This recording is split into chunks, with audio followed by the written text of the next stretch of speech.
반가운 손님이 오셨네요. 우리 중국에서 오시면 잠깐 일어나 주시겠습니까? 저희 교회가 많이 아우리치 갔던 중국 한선.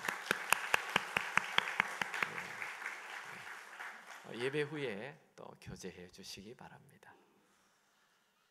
요즘 날씨가 아주 좋죠? 네, 이런 시기에 하나님과 가까워지시기 바랍니다. 오늘 저는 영적 암흑기에서 나오십시오 라는 제목으로 말씀 나누기 원합니다. 최근에 누군가 재미있는 글이 올라와서 제가 한번 읽어봅니다. 없다 시리즈. 10대 철이 없다, 20대 답이 없다, 30대 집이 없다, 40대 돈이 없다, 50대 할 일이 없다, 60대 낙이 없다, 70대 이가 없다, 80대 아내가 없다, 90대 시간이 없다, 100대 다 필요 없다. 약간 해학적이기도 하지만 100대는 다 필요 없다라는 말이 인생의 공허함을 말해줍니다. 여러분, 정말 인생이 허무한 것일까요? 오늘 본문 창세기 17장 1절을 한번 읽어보겠습니다. 아브라함이 99세 때에 여호와께서 아브라함에게 나타나서 그에게 이르시되 나는 전능한 하나님이라 너는 내 앞에 행하여 완전하라. 이 17장 1절 앞에 16장 마지막 절을 한번 보죠. 하갈이 아브라함에게 이스마엘을 낳았을 때는 아브라함이 86세였더라. 그러니까 16장 마지막 절과 17장 1절 사이에 몇 년의 세월이 흘러요? 우리 산수할 수 있죠? 99세와 86세 13년, 이 두 절 사이에 13년이 흘렀어요. 아브라함은 13년 동안 영적 암흑기 속에 살았습니다. 아브라함은 75세에 하나님께서 그에게 아들 주시겠다 말씀하셨죠. 그리고 세월이 흘러 85세가 되었어요. 10년이 지났어요. 근데 아들 없어요. 유대인들에게 십자는 7자와 함께 완전수를 얘기합니다. 그러니까 기다릴 만큼 기다렸다는 거예요. 10년 기다리는데 아들 없어요. 결국 기다림에 지친 사레가 아브라함에게 자신의 몸종인 하갈에게 들어가서 아들을 낳으라고 말하죠. 그게 아주 현실적이에요. 아브라함은 아내의 말을 듣고 하갈과 동침합니다. 성경은 의도적으로 하갈을 소개할 때 애굽 여자 하갈이라고 말합니다. 창세기 16장 1절에 아브라함의 아내 사레는 출산하지 못하였고 그에게 한 여종이 있으니 애굽 사람이요 이름은 하갈이라. 16장 3절에 아브라함의 아내 사레가 그 여종 애굽 사람 하갈을 데려다가 그 남편 아브라함에게 첩으로 준 때는 아브라함이 가나안 땅에 거주한 지 10년 후였더라. 하나님께서 인류가 워낙 타락하니까 이 노아의 홍수로 사람들을 다 심판했잖아요. 그리고 이번에 노아의 후손들을 보니 또 타락해요. 그래서 또 심판할 수 없죠. 그래서 이번에는 어떻게 합니까? 아브라함을 탁 선택해서 너를 통해 내가 큰 민족을 새롭게 이루겠다 하면서 아브라함에게 큰 민족 이룰 비전을 줬어요. 근데 아브라함이 죄를 범하잖아요. 지금 아브라함이 아기를 낳은 그 대상은 애굽 여자예요. 하나님이 새로운 일을, 새로운 민족을 다 이끄는데 이방 여자, 애굽 여자를 통해서 그런 큰 민족을 이룰 리가 없죠. 아브라함 자기도 알고 있어요. 근데 현실적으로 나이 75세에서 10년 지나 지금 85세가 되는데 아기가 없잖아요. 자기 부인도 이미 아기를 낳을 수 있는 상황이 아니에요. 그래서 그냥 부인의 말대로 그 애굽 여자 몸종인 하갈을 통해서 아이를 낳았어요. 근데 이 아이를 낳으니까 얼마나 좋은지 86세의 아이가 태어났어요. 85세에 임신을 해가지고. 그러니 그 아이가 말이 아들이지 86세에 낳았으니까 손주와 같잖아요. 얼마나 좋아요. 그래서 그 아들에게 그냥 푹 빠져버려요. 아들에게 푹 빠져서 살다 보니까 세월이 10년이 지나고 13년이 지났어요. 물론 때를 따라 예배도 드렸어요. 제사도 해요. 근데 하나님이 아무리 묵묵부답 대답하지, 말씀이 없어요. 예배를 드려도 아무 감동이 없어요. 기도 아무리 해도 응답이 없어요. 하나님과 관계가 끊어졌어요. 그가 분명 75세에 하나님이 그에게 얘기를 하셨고, 그가 창세기 12장 얘기하시고 또 13장에 조카 롯이 떠났을 때 동서남북을 보라, 너에게 수많은 너희 눈에 보이는 땅 다 너에게 주마, 하나님 말씀하시고, 창세기 15장에서는 조카 롯이 위험에 빠졌을 때 자기가 가서 탁 건져냈잖아요. 그랬더니 자기가 공격했던 그 왕들이 자기에게 공격할까 두려움 속에 있을 때 하나님이 나타나서 두려워하지 말라, 그렇게 말씀하셨어요. 75세 이후 85세까지 하나님이 언제나 얘기를 하셨어요. 기도하면 응답하셨어요. 예배 드릴 때 항상 감동이 있었어요. 그런데 이스마엘이 태어난 이후 13년 동안 아무런 감동이 없어요.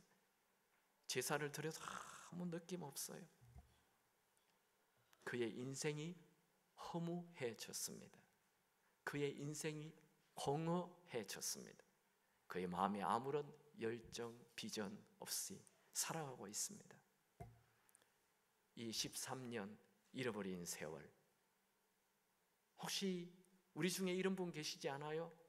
예수를 믿어서 참 뜨거웠는데 어느 날 한 10년 정도 예수 믿고 나니 그 열정이 사라졌어요. 전에는 기도하면 감동이 있었어요. 전에는 예배 드리면 뜨거움이 있었어요. 응답이 있었어요. 근데 예배를 드려도 아무 느낌도 없고, 기도를 해도 아무런 느낌이 없어요. 설교를 들어도 잠이 올 뿐이에요. 지금도 조시는 분이 있을 수 있겠지만, 우리 주변에 이런 분 한두 번 예배를 빠지기 시작합니다. 나중에는 세상에 푹 빠져버려요. 영적 암흑기. 이런 일은 누구에게나 올 수 있습니다. 그 믿음 좋은 아브라함에게도 일어난 일입니다. 영적 암흑기는 잃어버린 세월입니다. 성경은 아브라함의 13년의 시간은 아무것도 기록하지 않아요. 뭘 말합니까? 하나님이 없는 삶이란 공허한 삶, 텅 빈 삶, 시간 낭비, 의미 없는 삶이라는 거예요. 왜 그래 됐습니까? 죄를 범하자. 죄는 우리의 비전을 녹슬게 합니다. 비전은 하나님과 우리의 관계를 막아버립니다. 죄는 하나님이 베풀어 주시는 은혜를 차단합니다. 죄는 우리의 시간을 다 낭비하게 만들어 버립니다. 왜 이래 됐습니까? 아브라함이 그 하나님 말씀 한마디에 본토 친척 아비 집을 떠나 다 가족을 데리고 유프라테스 강을 건너갔던 이 거대한 믿음의 사람 아브라함이 왜 이래 됐습니까? 하나님의 비전이 이루어지지 않자 기다리다가 지쳐서 부인의 말을 듣고 그냥 아기를 낳아버렸기 때문에 그래요. 부도덕한 삶은 하나님의 계획이 미루어집니다. 내 세월, 헛송 세월 된다는 거예요. 잃어버린 세월이 된다는 겁니다. 이런 노래 아시죠? 잃어버린 세월 찾을 수만 있다면 얼마나 좋을까 좋을까. 난 참 바보처럼 살았군요. 난 참 여러분 제발 이 노래를 죽는 날 부르지 않기 바랍니다. 죽을 때 잃어버린 세월 내 인생 허무였어 헛살았어 이러지 않기 바랍니다. 지금 아브라함의 인생이 그런 직전이에요. 인생 지금 암흑기 속에 살고 있어요. 그에게 하나님이 나타났어요. 하나님이 무슨 얘기를 할까요? 하나님과 아무런 상관없이 살아가는 이 아브라함에게 하나님이 나타나서 하시는 말씀, 아주 중요한 말씀, 우리에게도 꼭 필요한 말이에요. 내가 요즘 하나님과 상관없이 살아간다면 하나님은 오늘 이 설교를 통해서 우리에게 말씀하실 것입니다. 첫 번째로, 하나님 앞에서 살라. 17장 1절 우리 다 같이 한번 읽어볼까요? 시작. 아브라함이 99세 때에 여호와께서 아브라함에게 나타나서 그에게 이르시되 나는 전능한 하나님이라. 너는 내 앞에서 행하여 완전하라. 영적 암흑기 속에 사는 분들에게 기쁜 소식은 하나님은 우리의 삶이 영적 암흑기로 끝나지 않도록 찾아오신다는 것입니다. 여러분, 우리는 하나님을 잊어버릴 수 있지만 하나님은 우리를 잊지 않는다는 것이죠. 하나님은 한 번 하나님을 믿은 자 결코 포기하지 않습니다. 결코 버리지 않습니다. 하나님은 그렇게 한 번 하나님 믿은 사람이 세상에 빠져서 영적 암흑기 속에서 대충 살다가 인생 끝나도록 내버려 두지 않습니다. 아브라함이 75세에 큰 민족 이루겠다는 큰 비전 가지고 가나안 땅을 출발했지만 지금은 이스마엘에게 빠져서 하나님과 상관없이 인생 끝내려고 하고 있습니다. 그러나 하나님이 나타나서 다시 약속의 아들 주마 비전 다시 말씀하십니다. 여러분, 하나님이 우리에게 주셨던 비전은 우리의 생명이 끝나는 그날까지 멈추지 않습니다. 계속 그 비전을 주실 것입니다. 그 비전 포기하지 않기 바랍니다. 질문 하나 할까요? 하나님이 우리를 잊은 적이 있을까요? 여러분, 부모가 자식을 잊은 적이 있습니까? 이 세상의 부모도 자기 자식을 잊지 않는데 하나님은 결코 우리를 잊지 않습니다. 단 한순간도 하나님은 우리를 잊은 적 없습니다. 제 얘기가 아니죠. 이사야 49장 15절 여인이 어찌 그 젖먹는 자식을 잊겠으며 자기 태에서 난 아들을 긍휼히 여기지 않겠느냐. 그들은 혹시 잊을지라도 나는 너를 잊지 아니할 것이라. 하나님은 하나님을 잊어버리고 영적 암흑기 속에 13년 동안 살아가고 있는 아브라함에게 나타났어서 하시는 첫 번째 말씀, 너는 내 앞에서 행하여 완전하라. 여기 하나님 앞에서 행하여라는 말을 직역을 하면 하나님 앞에서 걸어가라 그런 말입니다. 이 말에서 칼리비엔의 유명한 코람데오 하나님 앞에서 비포가이라는 유명한 말이 나오죠. 아브라함에게 13년 만에 나타나신 하나님 말씀, 너는 내 앞에서 행동하여 완전하라. 여러분, 우리가 완전할 수 있습니까? 사람이 하나님 앞에 완전할 수 있습니까? 불가능한 얘기 아니에요? 우리는 죄 안 짓지 못하잖아요. 죄 안 지은 것 같지만 또 죄를 짓잖아요. 돌아보면 다 죄예요. 내 삶이 어떻게 완전합니까? 근데 하나님은 완전할 수 있는 방법을 말씀해 주십니다. 그것은 너는 내 앞에서 행하여, 네가 내 앞에서 산다면 너는 완전해질 것이다, 이 말이에요. 하나님은 그가 지금 몸종 하갈과 동침하여 부정한 아들 이스마엘을 낳고 산다 알고 있어요. 하나님은 아브라함의 모든 걸 다 알고 계세요.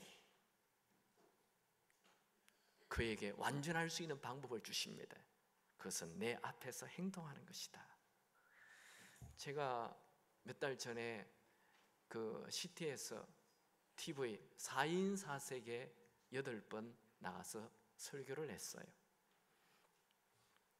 그 TV에 나간다고 제가 다 얼굴도 잘 관리하고 또 옷도 옷 매무새도 잘 하고 또 촬영하기 직전에 그 방송국에 갔더니 저를 분장실로 데려가더라고요. 화장도 시켜주더라고요. 여자처럼 눈썹도 막 그려주고 머리도 막 이렇게 해주고 제가 이 4인 4색 TV에 나간다고 굉장히 밤새 원고를 다 외우고 그걸 앞에도 서보고 막 이렇게 했어요. 표정 관리도 하고. 제가 이 8번의 촬영을 다 끝내고 조용히 묵상을 하면서 깨달은 게 있어요. 그 카메라 앞에서, 제가 카메라 앞에서 서기 위하여 굉장히 조심하더라고요. 굉장히 준비하더라고요. 그 꼴난 카메라 앞에서. 그런데 저는 제 일상생활 하나님 앞에서 아무렇게나 살고 있더라고요. 여러분, 우리가 만약 하나님 앞에서 살기 시작한다면 우리의 인생은 완전히 달라질 것입니다. 평범한 사람들은 사람의 눈을 의식하며 삽니다. 좋은 사람은 자기 양심 앞에 삽니다. 그러나 위대한 사람은 하나님 앞에서 삽니다. 우리 한번 복창할까요? 하나님 눈앞에 살게 하소서. 그 하나님 눈앞에 사는 것이 바로 삶의 예배입니다. 그러므로 우리는 어디를 가든지 삶의 예배자로 살아야 합니다. 여러분, 스타가 되려고 하지 마시고 유명한 사람 되려고 하지 마시고 성자가 되십시오. 그건 하나님 앞에 살면 저절로 성자가 됩니다. 다음 구절을 보면 하나님은 아브라함에게 하나님 앞에서 살면 아브라함이 크게 번성할 것이라는 말씀을 합니다. 17장 2절, 내가 내 언약을 나와 너 사이에 두어서 너를 크게 번성하게 하리라 하시니, 이 땅에 위대한 인생을 산 사람들은 모두 다 하나님 앞에서 산 자들입니다. 그들의 삶은 하나님이 다 책임지십니다. 하나님이 그들의 삶을 풍성하게, 부유하게, 풍요하게 해 주십니다. 오늘 하나님이 13년 만에 아브라함에게 나타나는데 자기를 소개할 때 나는 전능한 하나님이라 이렇게 말을 해요.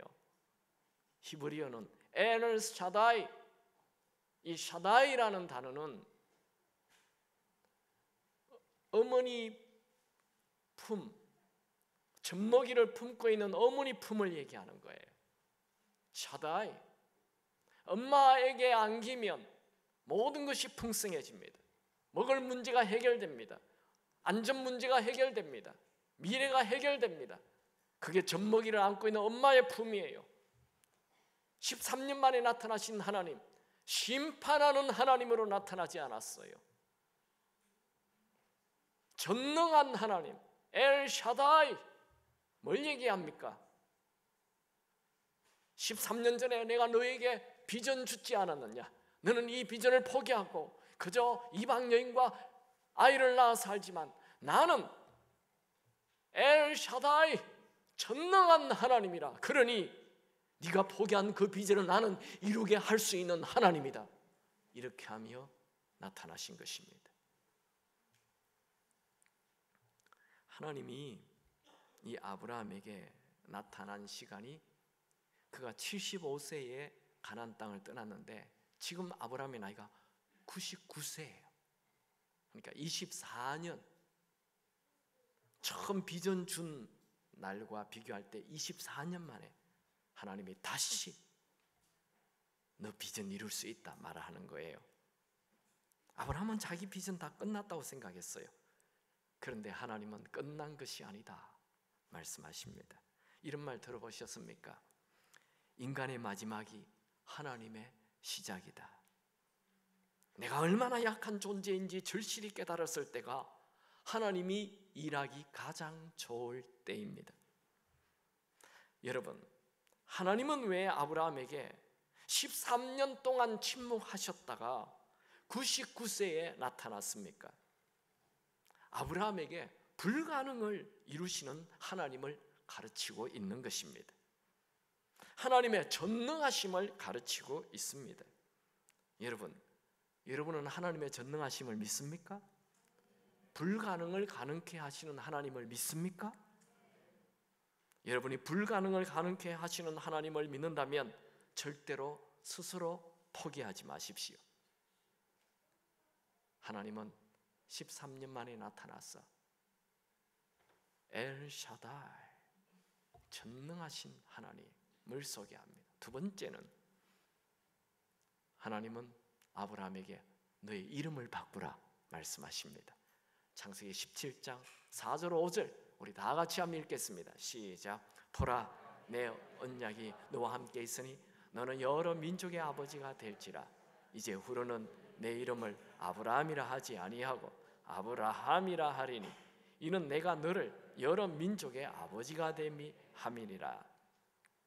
하나님은 아브라함의 이름을 아브라함으로 바꿉니다. 아브는 아버지라는 뜻이고 함은 높다, 고귀하다 이런 뜻입니다. 그러니까 아브라함은 높은 아버지라는 말이에요.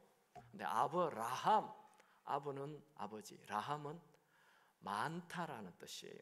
그러니까 아브라함은 많은 자들의 아버지, 그런 뜻입니다. 이름을 하나님은 바꿔줬어요. 무슨 얘기입니까? 너 혼자 뭐 높은 사람이 된다, 그런 너 이기적인 그런 사람이 되지 말고 여러 사람을 살리는 그런 사람이 되라, 이 말이죠. 여러분, 우리는 왜 태어났습니까? 그냥 나 혼자 잘 먹고 잘 살아라고 이 땅에 태어났습니까? 개인적인 축복받기 위해서 태어났습니까? 그거 아닙니다. 그는 세상 사람들이 다 하는 일이에요. 하지 말라 해도 다 하는 거예요. 자기 혼자 잘 먹고 잘 살겠다고, 자기 잘 되겠다고, 개인적인 삶. 우리 예수 믿는 사람은 나 개인을 위하여 살지 않아요. 우리는 나를 넘어 가족을 살리고, 우리 가족을 넘어 교회를 살리고, 우리 교회를 넘어 민족을 살리고, 우리 민족을 넘어 세상을, 온 인류를 살리는 자로 살아야 하는 것입니다. 다시 한번 얘기해 볼까요? 나를 넘어 가족을 살리고, 내 가족을 넘어 이웃을 살리고, 이웃을 넘어 교회를 살리고, 교회를 넘어 민족을 살리고, 민족을 넘어 열국을 살리는 자 되시기 바랍니다. 그게 우리 예수 믿는 사람의 아이덴티티예요. 13년 만에 나타난 하나님은 지금 아브라함에게 그걸 얘기해. 너 이름 바꿔라. 네만을 위해 살지 말라 이거예요. 두 번째, 부인의 이름도 바꾸라 그래요. 사레를 사라로 바꾸라 했어요. 사레는 뭡니까? 공주라는 뜻입니다. 공주, 이기주의잖아요. 나의 유익만을 위해 사는 공주, 나의 유익만을 위해 사는 공주가 되지 말고 사라, 열국의 어미, 많은 자의 어미가 되라는 거예요. 너 이기적인 그런 개인주의가 되지 말고 여러 사람들을 살리는 엄마, 사랑이 많은 사람이 되라. 그게 사라예요. 내 욕심, 내가 귀부인 되는 게 중요한 게 아니에요. 여러분, 만약 우리가 나 자신의 성공만을 위해 산다면 우리는 이 땅의 소비자로 사는 거예요. 우리는 이 땅의 소비자가 아니라 기여하는 자로 살아야 하는 것입니다. 우리는 왜 태어났습니까? 내 뜻 이루기 위하여 태어난 자가 아니라 하나님의 뜻 이루기 위하여 태어난 자입니다. 우리는 내 비전 이루기 위하여 태어난 자가 아니라 하나님의 비전 이루기 위하여 태어난 자입니다. 하나님은 지금 이스마엘에 푹 빠져 대충 숨어 살고 있는 아브라함에게 나타나 이름을 아브라함으로 바꾸면서 하나님의 비전을 주고 있습니다. 아브라함은 잘 알고 있어요. 지금 자신에게 있는 이스마엘이 하나님이 약속하신 진짜 아들이 아니라는 것을. 하지만 상황이 하나님이 말씀하신 그 아들, 약속의 아들을 낳을 수 없잖아요. 아기를 낳을 수 있는 조건이 아니에요. 아내가 처음 결혼할 때부터 불임 여성이었어요. 창세기 11장 29절 30절에 보면 아브라함과 나홀이 장가들었으니 아브라함의 아내 이름은 사레며 사레는 임신하지 못함으로 자식이 없었더라. 이게 임신하지 못함으로, 이 말이 원어로 불임 여성이라는 말입니다. 사레는 불임 여성에다가 지금 나이가 폐경이 넘었어요. 그러니 아기를 가질 수 있는 이중적 불가능을 가지고 있는 거예요. 여러분, 전능하신 하나님은 우리의 나이와 상관없이 역사하시는 분이십니다. 전능하신 하나님은 우리의 건강 상태와 상관없이 역사하시는 분이십니다. 전능하신 하나님은 우리 인간의 상식과 상관없이 일하시는 분이십니다. 여러분이 정말 전능하신 하나님을 믿는다면 도무지 불가능한 상황이 있다 하더라도 하나님의 비전을 품으시기 바랍니다. 하나님은 그 불가능한 상황보다 훨씬 더 크신 분이십니다. 여러분, 여러분을 괴롭히는 문제가 있습니까? 하나님은 여러분을 괴롭히는 그 문제보다 크신 분이십니다. 아브라함은 지금 하나님이 큰 민족이 이루겠다는 그 약속의 자녀를 주겠다는 그 꿈 접고 애굽 여자 하갈과 동침하여 이스마엘 하나 낳고 초라하게 살아가고 있어요. 그는 그냥 현실에 안주하며 현실주의자로 살아가는 거예요. 내 이성에 맞게만 살아가고 있어요. 여러분의 현실이 어떠하든 간에 하나님이 기뻐하시는 비전을 향해 사시기 바랍니다. 아브라함은 99세에 나타나신 하나님의 말씀을 듣고 하나님 그거 안 됩니다 그러지 않고 자기 이름 바꾸라 할 때 이름 바꿔요. 아브라함은 높은 아버지예요. 근데 아브라함은 열국의 아버지. 이제 동네 사람들이 가서 얘기합니다. 내 이름을 아브라함이라 부르지 마세요. 아브라함이라고 부르세요. 그리고 이름을 바꿔 불러요. 아브라함의 위대함은 99세 때에 일어납니다. 아브라함에게 주신 그 불가능한 사명, 열국의 아버지 되라. 그 불가능한 사명을 그는 붙잡았어요. 여러분, 우리에게 하나님이 주신 사명이 뭐예요? 예수님께서 우리에게 주신 사명, 예수 믿는 사람 모두에게 주신 사명이 뭡니까? 모든 족속으로 제자를 삼으라. 그게 예수님이 우리에게 주신 사명이에요. 예수를 믿는다면. 이 사명이라는 단어는 라틴어의 보낸다라는 말에서 나왔어요. 요한복음 20장 21절에 예수님은 아버지께서 나를 보내신 것 같이 나도 너희를 보내노라 말씀하셨어요. 성경은 이렇게 말합니다. 고린도후서 5장 20절 우리가 그리스도를 대신하여 사신이 되어 예수님을 대신하여 하나님 나라 대사로 이 세상을 살아야 된다는 거예요.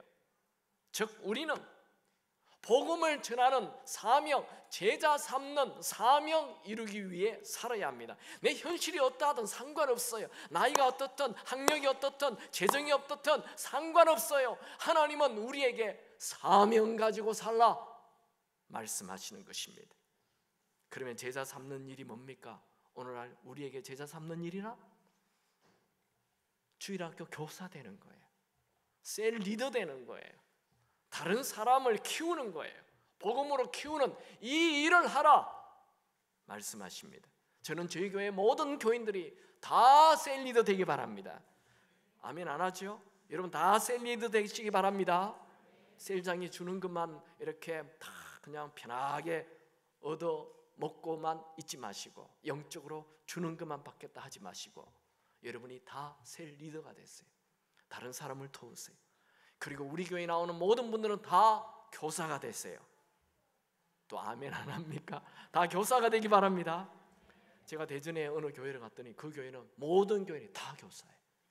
아예 그냥 교사가 돼야 등록이 돼요. 교사하기로 결심해야 돼요. 우리 교회도 다 교사 됐으면 좋겠어요. 우리 아이만 생각하지 마세요. 네, 다른 아이 도울 때 하나님이 우리 아이 도와주십니다. 윌리엄 제임스는 우리의 삶을 가장 잘 사용하는 방법은 내 삶보다도 오래 남을 수 있는 일에 사용하는 것이다. 정말 오래 남는 삶이라는 것은 하나님 나라, 영원한 나라뿐이에요. 고린도후서 4장 18절 우리가 주목하는 것은 보이는 것이 아니요 보이지 않는 것이니 보이는 것은 잠깐이요 보이지 않는 것은 영원함이라. 여러분 우리는 이 땅만을 위해 살도록 창조되지 않았어요. 여러분이 이 세상만을 위해 산다면 허무해요. 우리는 영원을 위해 살아야 합니다. 이 인생이 뭡니까? 영원을 준비하는 기간입니다. 여러분, 우리 주위에 많이 죽습니다. 그냥 여러분의 나이도 지금 죽어가고 있어요. 지난주에도 우리 교회 장례 예배 있었고 이번 주에도 장례 예배 있었어요. 남일처럼 생각하지 마세요. 우리도 곧 죽습니다. 이 땅만을 위해 살면 허무한 인생이 될 것입니다. 여러분, 아브라함의 삶의 의미가 뭡니까? 육신의 아들 이스마엘을 낳는 것이 아니고 약속의 아들 이삭을 낳는 것이 아브라함의 삶의 목적입니다. 여러분, 우리는 어디에 있든지 무슨 일을 하든지 제자 삼는 일을 할 수 있습니다. 여러분들이 제자 삼는 삶을 산다면 아브라함의 삶을 사는 거예요. 만약에 나만을 위해 산다면 아브라함의 삶을 살고 있는 거예요. 하나님은 여러분이 모두 다 아브라함, 제자 삼는 삶, 사명 가지는 삶을 살길 원하십니다. 세 번째, 하나님은 아브라함에게 13년 만에 나타나서 뭘 얘기합니까? 할례를 받으라 말씀합니다. 창세기 17장 9절 10절. 하나님이 또 아브라함에게 이르시되 그런즉 너는 내 언약을 지키고 내 후손도 대대로 지키라. 너희 중 남자는 다 할례를 받으라. 이것이 나와 너희와 너희 후손 사이에 지킬 내 언약이니라. 하나님은 아브라함에게 아브라함이라 이름을 고치라 한 이후에 곧바로 아브라함을 부를 때 아브라함이라고 부르기 시작합니다. 처음에는 좀 아브라함이 그 말 들었을 때 어색했을 거예요. 아들 한 명밖에 없는데 열국의 아버지라고 하나님이 부르시니 굉장히 어색하죠. 하나님은 아브라함에게 네가 열국의 아비가 될 것이라 약속하면서 이것을 믿는다면 나에게 증표를 보이라. 그게 바로 할례다 하셨습니다. 할례는 뭡니까? 창세기 17장 11절. 너희는 포피를 베어라. 이것이 나와 너희 사이의 언약의 표징이니라. 할례는 남자 생식기의 표피를 잘라내는 것을 말합니다. 할례는 이전에 살았던 옛사람을 버리고 육신적인 죄와 부정을 다 버린다는 정결의식입니다. 하나님은 아브라함이 99세 때에 나타나셔서 13년 동안 그 이스마엘에게 빠져 살았던 삶을 정리하기를 원했습니다. 성경의 할례의 첫 시작은 바로 이 아브라함입니다. 12절 다 같이 한번 읽어볼까요? 너희는 대대로 모든 남자는 집에서 난 자나 또는 너희 자손이 아니라 이방 사람에게서 돈으로 산 자를 막론하고 난 지 8일 만에 할례를 받을 것이라. 하나님은 아브라함 너 할례 받아. 그리고 너희 아들도 할례 받아. 그리고 너희 집에 있는 모든 사람, 너희 종들도 할례 받아. 다. 그리고 갓 태어나는 남자아이는 8일 만에 할례를 행하라. 그렇게 말했어요. 왜 또 8일 만에 할례를 하게 합니까? 레위기 12장 2절에 보면 이스라엘 자손에게 말하여 이르라. 여인이 임신하여 남자를 낳으면 그는 이레 동안 부정하리니 곧 월경할 때와 같이 부정할 것이며, 하나님께서는 여자가 아이를 낳으면 7일 동안 부정한 기간이라고 정해놓고 그 기간에는 아무도 만나지 못하게 했어요. 그래서 그 기간이 끝나는 날 첫날 8일째 이제 사람을 만날 수 있기 때문에 그때 할례를 하라 말씀하신 것입니다. 이 할례는 하나님의 약속을 받은 백성인가 아닌가를 구별하는 표시예요. 하나님의 백성은 그냥 혈통으로 되는 것이 아니고 할례를 받으면 하나님의 백성이 되고 할례를 받지 않으면 하나님 백성이 안 돼요. 할례는 내 이전에 내 멋대로 살았던 삶을 청산하는 것입니다. 할례는 이전에 나는 죽었습니다. 이제는 하나님 말씀대로 살겠습니다 라는 표시가 할례예요. 할례는 오늘날 이 몸에다가 하는 것이 아니고 마음의 할례를 해야 된다. 로마서 2장 29절에 오직 이면적 유대인이 유대인이며 할례는 마음에 할지니, 할례는 마음에 해야 되는 거예요. 오늘날 할례는 바로 세례와 똑같습니다. 그럼 세례가 뭐예요? 원래 우리 장로교에서는 이렇게 물을 한 방울 찍지만 이 원래 세례는 물에 푹 잠기는 거예요. 물에 잠기는 게 뭡니까? 죽는 거예요. 물에 빠져 죽는 것입니다. 내 옛사람이 죽는 거예요. 내 멋대로 살았던 내가 죽는 거예요. 그리고 다시 물에 나올 때 예수와 함께 사는 거예요. 나는 이제 예수와 함께 살겠습니다. 내 옛사람은 죽고 내 멋대로 사는 나는 죽고 내 안에 내가라는 이 내가 주인된 삶, 이건 죽고 이제 주님과 함께 예수님이 주인인 삶 살겠습니다라가 세례예요. 그게 할례라고요. 하나님은 곧바로 그것을 행하라 말하지요. 근데 아브라함은 그 말을 듣고 바로 행동해요. 또 사라에게도 얘기해요. 사라가 이제 아들을 낳을 거다. 그리고 그 아들의 이름을 이삭이라 하라. 그리고 그 아들은 내년 이맘때에 낳을 것이다. 아주 구체적으로 아이 이름도 얘기해 주시고 아기가 태어나는 날짜도 얘기해 주셨어요. 아주 구체적으로 하나님의 음성을 들었던 이 아브라함은 집에 돌아오자마자 바로 행동합니다. 그게 23절에서 27절까지. 이에 아브라함이 하나님이 자기 말씀하신 대로 이날에 여러분 어떻게 보면 좀 미친 짓 아닙니까? 99세 된 할아버지가 포경수술을 합니다. 세계에 이런 사람이 있을까요? 신문에 나겠죠. 99세 된 할아버지가 포경수술을 해요. 그리고 아직 철이 들었는지 안 들었는지 13살 아들을 데리고 와서 포경수술을 해요. 그리고 집안에 있는 모든 남자들 다 포경수술을 합니다. 그때는 의술이 발달하지 않았어요. 돌칼로 수술을 하는데 그거 수술하면 피가 그냥 철철 흐르고 일주일 동안 꼼짝없이 누워 있어야 됩니다. 쉬운 순종이 아니죠. 그러나 아브라함은 하나님 말씀을 듣고 그냥 곧바로 바로 그날에 수술을 합니다. 아브라함이 진짜 믿음의 조상이 된 것은 바로 할례를 바로 행동하는, 즉 자기가 죽는 것을 표시를 내는 것, 그날입니다. 그는 이해가 되든 안 되든 할례를 행합니다. 즉각 순종합니다. 그는 하나님 말씀을 듣고 미적미적하지 않아요. 여러분, 성경에 나오는 모든 위대함은 순종에 있습니다. 과연 아브라함은 노아의 후손답습니다. 아브라함은 노아의 10대 손이에요.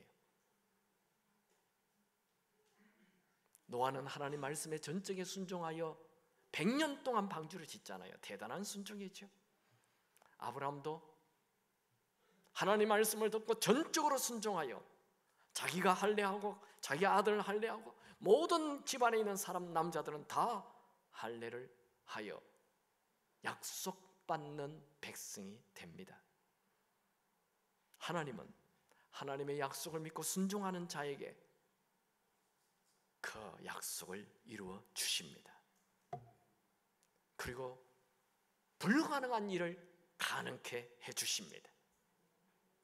그가 이 99세에 할례를 행하고 정말 1년 뒤 100세의 아들이 태어납니다. TV 토크쇼에 출연한 여배우가 이런 고백을 했습니다. 영화 속에서 그녀는 비를 맞는 장면이 있었습니다. 그런데 보통 영화 속에 비가 오는 장면은 비 오는 날 찍지 않습니다. 대부분 맑은 날에 살수차를 동원해서 주인공에게만 물을 뿌리며 필요한 장면을 찍습니다. 화창한 어느 날 영화를 찍는다고 그녀는 혼자 비를 맞으며 연기를 하는데 다른 사람들은 좋은 날씨를 즐기며 웃고 놀고 있는 것을 보았습니다. 그때 자신의 지나온 삶이 오버랩되면서 다른 사람들의 인생은 햇빛이 쨍쨍해서 행복한데 정작 자신은 줄곧 혼자서 고난의 비를 맞는 인생처럼 느껴졌습니다. 그런 생각을 하자 갑자기 한없이 우울하고 슬퍼졌습니다. 그런데 갑자기 감독이 컷 하는 사인을 하자 순식간에 비가 그쳤습니다. 그때 그녀는 생각했습니다. 비가 오는 우울한 날에도 슬픔과 납담 중에 있어도 하나님이 컷 하고 사인을 하시면 내 인생이 반전된다는 것입니다. 맞습니다.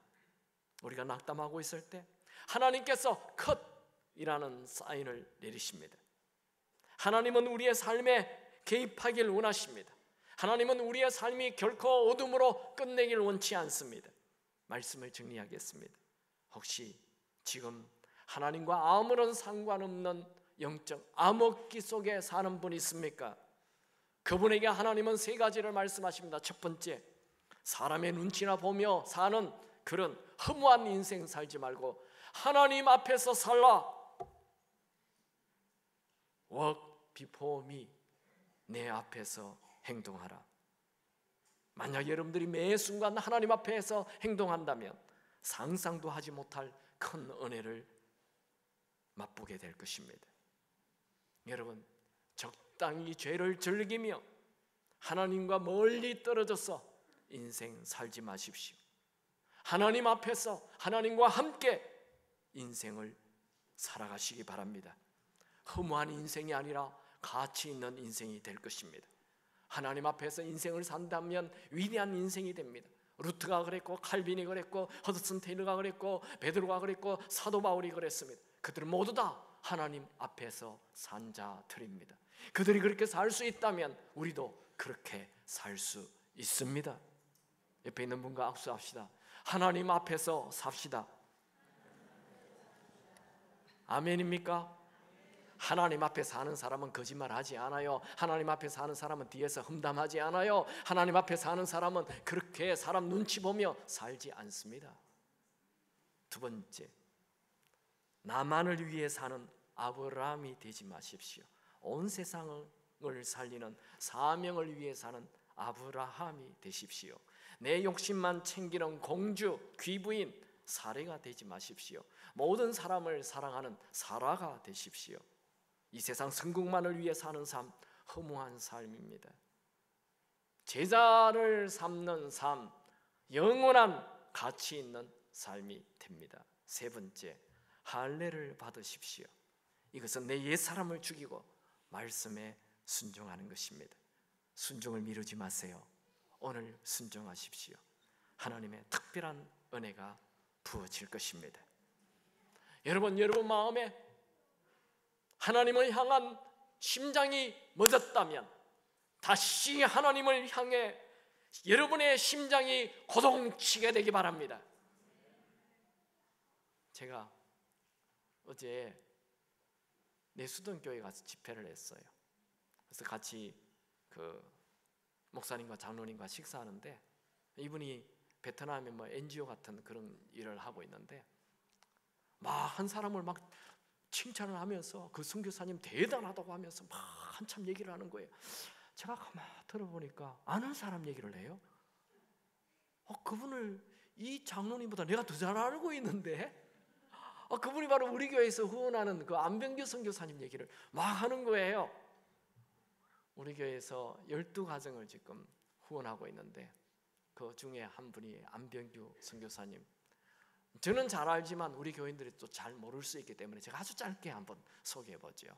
그분은 미국에서 이 큰 주유소를 하면서 돈을 잘 벌고 잘 살고 있었어요.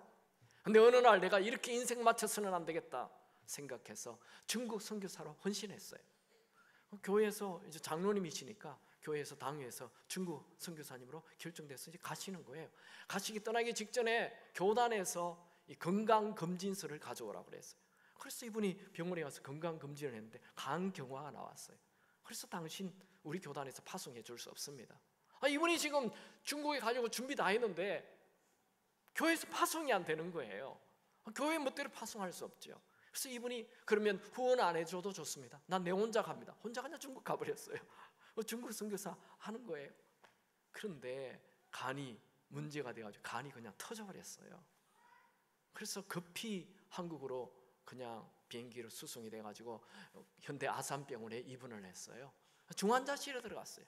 일주일 만에 그냥 사형 선고받아 돌아가신다는 거예요. 미국에 있는 그 찬양교회, 제가 그 교회에 집회를 했거든요. 그 교회 그 담임 목사 허 목사님 비행기 타고 날라왔어요. 장례 예배하기 위해서 온 거예요. 온 가족이 다 모였어요. 이분이 이제 마지막 유언을 합니다. 나의 병원에서 이렇게 죽고 싶지 않다. 나를 기도원에 데려다. 아버지 유언이니 어떡합니까? 그럼 뭐 주사 다 꽂고 뭐 그래요. 타고 그냥 기도원에 갔어요. 기도원에 가서 하나님, 내 인생 이렇게 끝나게 하지 말아 주십시오. 나 주를 위해 산 게 너무 없습니다. 여러분, 우리 인생의 감독이 하나님이심을 믿습니까? 하나님이 컷하면 스탑되는 거 아세요? 그분이 그냥 하나님이 컷 하셔서 다 살아났어요. 아멘 아닙니까? 남일이니까 안 믿어집니까? 완전히 살아났어요. 병원에서 깜짝 놀랐어요. 다 놀랐어요. 꼼짝도 못한 분이, 중환자실에 있는 분이 멀쩡히 살아났어요. 그리고 선교사님 됐어요. 이 한국에서 선교 본부에서 위험하니까 어디 나가지 마시고, 나이도 70이 넘었는데 뭐 어디 가십니까? 그냥 선교 본부에서나 한국에서 조용히 그냥 이렇게 뭐 행정적인 일이나 하세요. 한 1년 하시다가 아니다, 나 이렇게 살고 싶지 않다. 난 선교지 가겠다. 그래서 지금 베트남에 간 거예요. 베트남에 가서 그 지금 선교 일을 하고 있어요. 베트남이 공산국가예요. 공산국가이기 때문에 함부로 이 외국 사람, 한국 사람들에게는 뭐 예배를 드리던 관계가 없는데, 이 베트남 현지인에게 복음을 전하면 체포됩니다. 그런데 이분은 베트남 현지인들에게 막 복음을 전해요. 옆에 있는 선교사들이 다 위험하다고 하지만, 괜찮다, 나는 뭐 위험한 게 이 중요한 게 아니다, 복음 전하기 위해서 내 왔어 하면서 그렇게 사형 선고 받은 지 지금 15년 16년 됐는데 아직도 멀쩡히 살아계세요. 여러분, 나만을 위하여, 이 세상만을 위하여, 이 허무한 삶만을 위하여 살다가 인생 끝내지 마시고, 영적 암흑기 속에서 살다가 하나님과 한 번도 교제하지 못하고 살다가 인생 끝내지 마시고, 매 순간순간 하나님과 교제하는 살아있는 그리스도인,